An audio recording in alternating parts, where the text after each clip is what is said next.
Hello viewers, আশা করি সৃষ্টিকর্তার কৃপায় আপনারা সকলেই ভালো আছেন।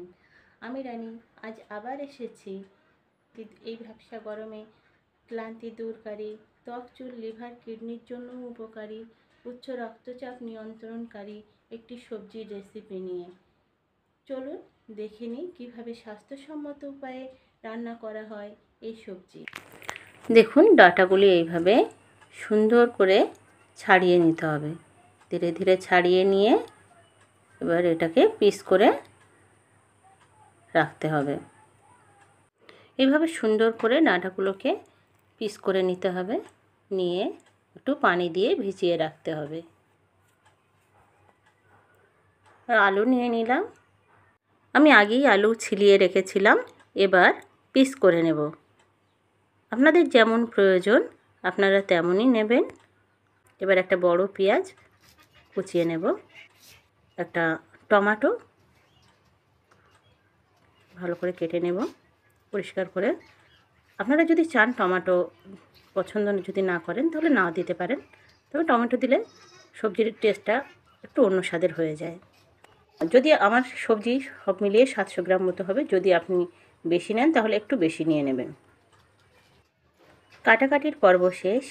নিয়ে নিলাম কাঁচা লঙ্কা প্লেটে, আর 1 চামচ আদা রসুনের পেস্ট করে নেবেন, আমি করে রেখেছি।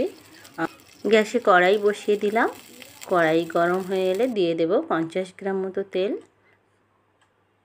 তেলটা গরম হয়ে গেলে দিয়ে দেব পেঁয়াজ কুচি। এবার পেঁয়াজটাকে ধীরে ধীরে নাড়াতে হবে। ধীরে ধীরে নাড়তে থাকলে পেঁয়াজের একটা হালকা লাল রং চলে আসবে। এবার দিয়ে দেব 1 চামচ হলুদের গুঁড়া এবং 1/2 চামচ লঙ্কা গুঁড়া। এবার একটু নাড়িয়ে নেব, সুন্দরভাবে নাড়িয়ে নিয়ে ওতে দিয়ে দেব রেখে দেওয়া 1 চামচ আদা রসুনের পেস্ট। আবারও একটু নাড়িয়ে নেব, নাড়িয়ে নিয়ে দিয়ে দেব 1 চামচ 5 ফোড়ন। দিয়ে নাড়াতে হবে এই সময়, না হলে নিচে ধরা লেগে যেতে পারে। দিয়ে দেব কুচিয়ে রাখা টমেটো। টমেটোর রস থেকেই কড়াইয়ে চড়িয়ে থাকা মশলা ছেড়ে যাবে। ধীরে ধীরে এভাবে নাড়তে হবে। আঁচ কখনোই হাই ফ্লেম করবেন না, মিডিয়ামের থেকে নিচে থাকলেও সমস্যা নেই। এই সময় এইভাবে কিছুক্ষণ নাড়ার পর দিয়ে দেব কুচিয়ে রাখা আলু।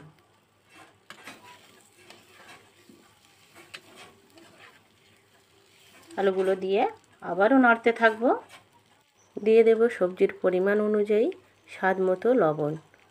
আপনাদের সবজির পরিমাণ যেমন হবেন সেই অনুযায়ী লবণটা দিয়ে নেবেন।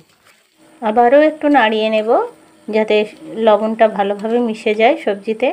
তারপর দিয়ে দেব জিরা, কালো মরিচ আর ধনিয়া মিশ্রিত বাড়িতে তৈরি করা মশলা 2 চামচ। 2 চামচ দিয়ে আবারও নাড়িয়ে নেব, একটু সুন্দরভাবে নাড়িয়ে নিয়ে দিয়ে দেব সবজিটা সিদ্ধ হওয়ার মতন হালকা গরম পানি। কিছুক্ষণ পর ঢাকনাটা ওপেন করে আবার একটু ধীরে ধীরে নাড়িয়ে নিতে হবে। দেখুন সবজিটা কিন্তু এবার আলুটা সিদ্ধ হয়ে গেছে, আলুটা গলে গেছে। এবার একটু নাড়িয়ে নিয়ে দিয়ে দেব হালকা গরম পানি। পানি দিয়ে দেব একটু বেশি, ডাঁটাটা সিদ্ধ হয়ে যাবে এরকম একটু পানি দিতে হবে বেশি করে। দিয়ে এবার একটু সেট করে নিতে হবে, নিয়ে দিয়ে দেব ডাঁটা।